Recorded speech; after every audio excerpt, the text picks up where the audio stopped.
ஆண்டவருடைய நாமம் மகிமைப்படுமாറാകട്ടെ.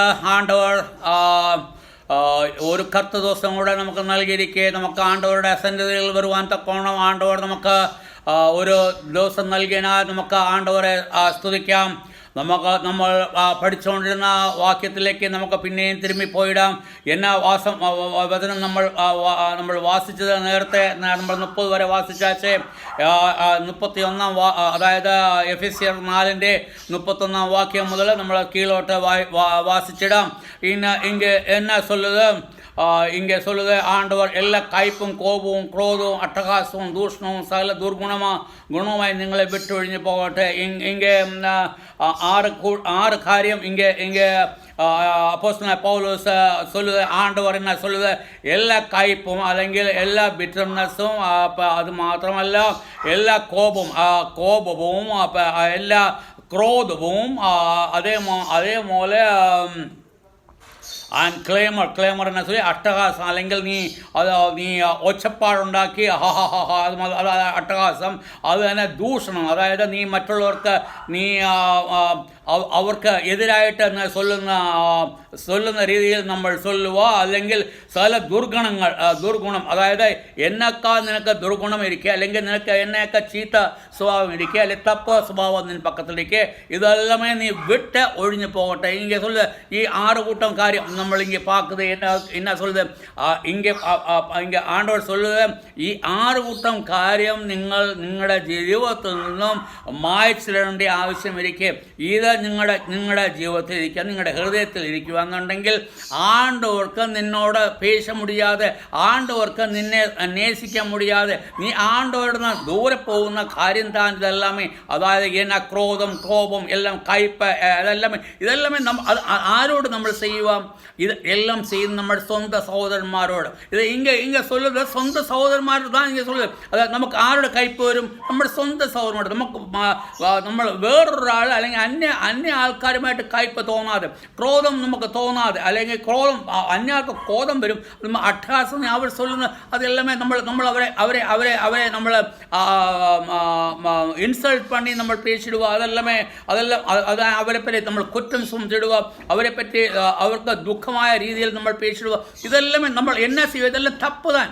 നമ്മൾ பார்த்துடணும். ആണ്ടവർ ഇപ്പടി ഉള്ള സ്വഭാവം നമുക്ക് തരാതെ. നമ്മൾ നേരത്തെ നമ്മൾ വാസിച്ചു. എന്നാ വാസിച്ചത്? നമ്മൾ പുതു സൃഷ്ടിയെ താൻ.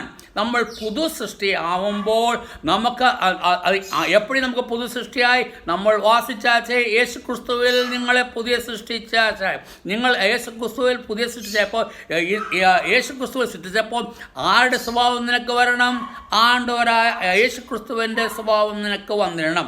അതായത് നീ മനുഷ്യനാൽ ജനിച്ചപ്പോൾ മനുഷ്യൻ്റെ സ്വഭാവം നിനക്ക് വന്നു. ഈ കോപം, ക്രോധം, ഇതെല്ലാമേ എന്നത് ആരുടെ സ്വഭാവം താൻ? മനുഷ്യരുടെ സ്വഭാവം താൻ. അത് ആണ്ടവരുടെ സ്വഭാവമല്ല. ഇങ്ങനെ നമ്മൾ ആണ്ടവരെ നമ്മൾ നേസിച്ചപ്പോൾ അവൻ്റെ സ്വഭാവം നമ്മൾ വന്ന്, ആണ്ടവർ നമ്മളെ പുതിയ ജീവൻ തന്നപ്പോൾ നമുക്ക് അവൻ്റെ സ്വഭാവം വരണം. അവൻ്റെ സ്വഭാവം വന്നെങ്കിൽ മാത്രമേ നമുക്ക് എന്നാ പറ്റൂ? നമുക്ക് ആണ്ടവർക്ക് ചിത്തമായ രീതിയിൽ നമുക്ക് ജീവിക്കാൻ പറ്റൂ. അതുകൊണ്ട് നമ്മുടെ സ്വഭാവങ്ങളെ നമ്മൾ മാറ്റേണ്ട ആവശ്യമിരിക്കെ. ഇത് ശരിതാൻ. നമ്മൾ ആദാമിൻ്റെ സന്തതി, മനുഷ്യൻ്റെ സന്നദ്ധി അപ്പടിയായിരിക്കുമ്പോൾ ഇതെല്ലാമേ നമ്മളിരിക്കും. പക്ഷേ നമ്മൾ നേരത്തെ തന്നെ വാസിച്ചാച്ചേ, നമ്മൾ ആ സ്വഭാവത്തിന് നമ്മൾ മരിത്താച്ചേ. കാരണം നമുക്ക് സാത്താൻ്റെ കയ്യിലിരുന്ന സാത്താൻ്റെ സ്വഭാവം താനതെല്ലാം, ആ സാത്താൻ്റെ സ്വഭാവത്തിൽ നിന്നും നമ്മളെ ആണ്ടവരായ യേശുക്രിസ്തു തൻ്റെ രക്തം മൂലം നമ്മളെ വീണ്ടെടുത്താച്ചേ. ഇപ്പം നമുക്ക് ആണ്ടവർ നമ്മളെ എപ്പടി വീണ്ടെടുത്താച്ചേ? അവൻ്റെ രക്തം മൂലം. അവൻ ഒരു പ്രൈസ് കൊടുത്താച്ചേ, ഒരു വില കൊടുത്താച്ചേ. ആ വില കൊടുത്ത് നമ്മൾ പിശാചിൻ്റെ കയ്യിൽ നിന്നും നമ്മളെ വാങ്ങിയാച്ചേ. നമ്മളിപ്പോൾ പിശാചിൻ്റെ കയ്യിൽ നമ്മൾ വാങ്ങിയപ്പോൾ നമ്മളിപ്പോൾ ആരുടെ അടിമതാൻ? ഇപ്പം പിശാചിൻ്റെ അടിമയല്ല. ആരുടെ അടിമതാൻ? നമ്മൾ ഇപ്പോൾ ആണ്ടവരുടെ അടിമതാൻ. ആണ്ടവരുടെ അടിമ എന്ന് മാത്രമല്ല, നമ്മൾ അടിമയായിട്ടല്ല ആണ്ടവർ നമ്മളെ വാങ്ങിയാച്ചേ, നമുക്ക് വില കൊടുത്ത് വാങ്ങിയാച്ചേ. അവൻ നമ്മളെ പുതിയ ജീവൻ തന്ന അവനിൽ നമുക്ക് ഒരു പുതിയ സൃഷ്ടിയാക്കി വെച്ചാച്ചേ. അതുകൊണ്ട് നമ്മളിപ്പോൾ പുതിയ സൃഷ്ടി, ആണ്ടവരായ യേശുക്രിസ്തുവിൻ്റെ സൃഷ്ടി. അതായത് ആണ്ടവർ യേശുക്രിസ്തുവിൽ നമ്മൾ ജനിച്ചവർ. ഇപ്പോൾ നമ്മുടെ ശരീരത്തിലുള്ള നമുക്ക് തിരിയും. നമ്മുടെ ശരീരത്തിൽ പോകുന്ന രക്തം എന്ന് ചൊല്ലിയാൽ അത് എന്ത്? പാപത്തിൻ്റെ രക്തം. അതുതാൻ ജീവൻ. ആ ജീവൻ, ആ പാപത്തിൻ്റെ രക്തം അത് എന്നെ കാമിക്കും? പാപം താൻ കാമിക്കും.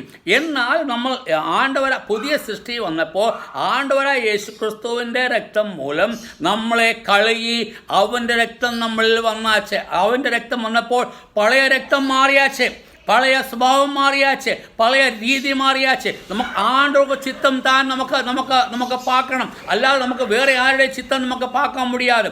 ഇங்கே சொல்லுது இங்கே. അതുകൊണ്ട് താൻ 31 വചനത്തിൽ നമ്മൾ വാസിച്ച് എല്ലാ അതായത് പിശാചിൻ്റെ എല്ലാ സ്വഭാവങ്ങളും നമ്മളിൽ നിന്ന് മാറ്റിയിടണം. ഇത് കോപം, പിണക്കം, അല്ലെങ്കിൽ അട്ടഹാസം, ദൂഷണം, ഇതെല്ലാം ആരുടെ സ്വഭാവം? താൻ പിശാചിൻ്റെ സ്വഭാവം. ആണ്ടവരുടെ സ്വഭാവമല്ല. ആണ്ടവർ നമുക്ക് தெரியும். ആണ്ടവരായ യേശുക്രിസ്തു ഈ ഭൂമിയിൽ വന്നപ്പോൾ അവനിൽ പാപമേ ഇല്ലായിരുന്നു. അവന് ക്രോധമോ കോപമോ ഒന്നുമേ ഇല്ലായിരുന്നു. അവൻ എപ്പം ഒരു പ്രാവശ്യം താൻ കോപം പണിയാച്ചേ. എപ്പം കോപം പണിയാച്ചേ? അവൻ്റെ മന്ദിരത്തിൽ അവിടെ അത് சொல்லுது, നീ ഇത് നീ സാത്താൻ്റെ ഗുഹയാക്കിയാച്ചാ. അതായത് നീ ഇത് ദൈവത്തിൻ്റെ ആലയത്തെ നീ പിശാചിൻ്റെ ഗുഹയാക്കിയാച്ചേ. അതിന് മട്ടും താൻ അവൻ കോപം പണിയാച്ചേ. അല്ലാതെ അവൻ കോപം പണിയാൽ അത് വിശുദ്ധന്മാരോടല്ല അവൻ കോപം പണി. അതായത് അശുദ്ധന്മാർ അല്ലെങ്കിൽ മനുഷ്യ പിശാചിൻ്റെ സ്വഭാവത്തിൽ നടക്കുന്നവരോട് താൻ അങ്ങേ ചൊല്ലിയത്. അതുകൊണ്ട് നമ്മുടെ സ്വഭാവം ശുദ്ധമായി മാറ്റണം. 32-ാം വചനത്തിൽ എന്താ വായിക്കുന്നത്? നിങ്ങൾ തമ്മിൽ ദൈവം മനസ്സലിവുള്ളവരായി ദൈവം ക്രിസ്തുവിൽ നമ്മോട് ക്ഷമിച്ചതുപോലെ അന്യോന്യം ക്ഷമിപ്പീൻ. ഇങ്ങനെ നമുക്ക് ആണ്ടവരുടെ സ്വഭാവം നമുക്ക് പാക്കാൻ മുടിയും. എന്തുവാ നമ്മൾ നമുക്ക് ആണ്ടോട് നമ്മളോട് ദയ കാണിച്ചാച്ചേ. നമുക്ക് ആണ്ടവർ നമ്മൾ ദയ കാണിച്ച, നമുക്ക് അർഹതയില്ലാത്ത ദയതാൻ ആണ്ടവർ നമ്മൾ കാണിച്ചാച്ച്, അർഹതയില്ലാത്ത കൃപതാൻ നമ്മളോട് കാണിച്ചാച്ച്. നമുക്ക് അർഹതയില്ലാത്ത കൃപയും അർഹതയില്ലാത്ത ദയയും നമ്മളോട് കാണിക്കുമ്പോൾ നമ്മൾ അത് മറ്റുള്ളവരോടും കാണിക്കണം. അതായത് മറ്റുള്ളവരോട്, അതായത് ആണ്ടവരുടെ സ്വഭാവം നമ്മളിൽ കൂടെ മറ്റുള്ളവരിൽ കാരണം. അത് നമ്മൾ ഇங்கே சொல்லுது മറ്റുള്ള കൂട്ടുവിശ്വാസികളോട് ഇங்கே കൂട്ടുവിശ്വാസികൾ താൻ ഇங்கே சொல்லுது. അതായത് നീ അവരോട് ദയ കാണിക്കണം, അവരോട് മനസ്സലിവുള്ളവരായിരിക്കണം. അതായത് നിനക്ക് അവനോട് രമ്പ നേസം കാമിച്ച് അവനെ നേസിച്ച് അവനോട് നമ്മുടെ ദയ അല്ലെങ്കിൽ അവൻ്റെ വികാരങ്ങളെ ഒന്നുമേ നമ്മൾ ഒന്നും ചെയ്യാതെ അവനോട് നേസം കാണിച്ച് അവന് ദൈവത്തിൻ്റെ സ്നേഹം അവനിൽ നമ്മൾ കാമിക്കണം. അതാണ് ഇങ്ങനെ சொல்லுது, ദൈവ മനസ്സുള്ളവരായി ദൈവം ക്രിസ്തുവിൽ നിങ്ങളോട് ക്ഷമിച്ച പോലെ അപ്പടി നീ വരുമ്പോൾ നീ അവരോട് ക്ഷമിക്കും. അതായത് എപ്പടി ആണ്ടവരായ യേശു ക്രിസ്തു നമ്മോട് ക്ഷമിച്ചാച്ചേ അതേ രീതിയിൽ നമുക്ക് എന്നാ പറയണം? മറ്റുള്ളവർ ക്ഷമിക്കണം. ചിന്ന കാര്യങ്ങളൊക്കെ എപ്പോഴും വരുമ്പോൾ നമ്മൾ അവരുടെ ക്രോധം കാണിക്കുകയല്ല നമ്മൾ ചെയ്യേണ്ടത്. നമ്മുടെ സ്വഭാവങ്ങളെ മാറ്റി അവരോട് ക്ഷമിച്ച് അവരോട് നേസം കാണിച്ച് അവരെ നേസിക്കുമ്പോൾ നമുക്ക് എന്നാ പറ്റും? നമുക്ക് അന്നേരം നമ്മൾ അന്യോന്യം ക്ഷമിപ്പാൻ നമുക്ക് ഇടയിൽ വരും. ആണ്ടവർ சொல்லுது നീ അന്യോന്യം ക്ഷമിപ്പീൻ. അതായത് നിന്റെ സഹോദരനോട് ക്ഷമിപ്പീൻ. അവൻ ചെയ്ത തപ്പുകളെ നീ അവനോട് നല്ല രീതിയിൽ നീ പേശി അവനോട് കാര്യങ്ങൾ ബോധ്യപ്പെടുത്തി അവരെ നേരെ വഴി കൊണ്ടുവിടും. നീ അവരെ സ്നേഹത്തിൽ നീ അവരെ കൊണ്ടുവിടും. അത് നമ്മൾ പിന്നാടി നമ്മൾ വാസിച്ചാച്ച്. കാരണം നമ്മുടെ സ്വഭാവം എന്നായിരിക്കണം? ആണ്ടവരുടെ ചിത്തത്തിന് പടി നമുക്ക് ഉണ്ടായിരിക്കണം. ആണ്ടവർക്ക് ചിത്തത്തിന് പാടി അല്ലെങ്കിൽ ആണ്ടവരുടെ സ്വഭാവം നമ്മൾ ഇരിക്കാതെ വരുമ്പോൾ എന്നാ പറ്റും? നമ്മൾ പിശാചിൻ്റെ മക്കളായി തീർന്നു. നമ്മൾ പിശാചിൻ്റെ മക്കൾ തന്നെ ആവണം. നമ്മൾ പിശാചിൻ്റെ മക്കളാവാന്നുണ്ടെങ്കിൽ നമുക്ക് ഈ സ്വഭാവം എല്ലാം കിടക്കും. നമ്മുടെ കോപം, ക്രോധം, കയ്പ്, അട്ടഹാസം, ദൂഷണം, ഇതെല്ലാം 6 കൂട്ടം നമ്മുടെ സ്വഭാവത്തിൽ കാണും. അത് ഇരിക്കുകയെന്നുണ്ടെങ്കിൽ നമ്മൾ എന്നാ പിശാചിൻ്റെ മക്കൾ താൻ. അതായത് നമ്മൾ പിശാചിൻ്റെ, അതായത് നമ്മൾ ഇതുവരെയും ആണ്ടവരുടെ മക്കളായിട്ടില്ല. നമ്മൾ ആണ്ടവരുടെ മക്കളാകുമ്പോൾ ആണ്ടവരുടെ സ്വഭാവം വരും. അതായത് നീ ആരിൽ നിന്ന് ജനിച്ചോ അവരുടെ സ്വഭാവം താൻ നിനക്ക് വരുക. നീ ആരിൽ നിന്ന് ജനിച്ചു, നീ പിശാചിൽ നിന്ന് ജനിച്ചാൽ നീ പിശാചിൻ്റെ സ്വഭാവം തന്നെ വരും. നീ ആണ്ടവരിൽ നിന്ന് ജനിച്ചാൽ ആണ്ടവരുടെ സ്വഭാവം തന്നെ വരും. അവൻ നേസമായിരുന്നതുകൊണ്ട് നിനക്കും നേസമായിരിക്കണം. അവൻ നിന്നോട് ക്ഷമിച്ചതുപോലെ നിനക്കും അവനോട് ക്ഷമിക്കണം. അവൻ നിന്നോട് കരുണ കാണിച്ച പോലെ നിനക്കും അവരോട് കരുണ കാണിക്കണം. അവൻ നിന്നോട് ദയ കാണിച്ച പോലെ നിനക്കും അവനോട് ദയ കാണിക്കണം. അവന് എല്ലാം സഹിക്കുകയും ക്ഷമിക്കുകയും എല്ലാം പണിയപ്പോൾ നമ്മളും അത് തന്നെ പണണം.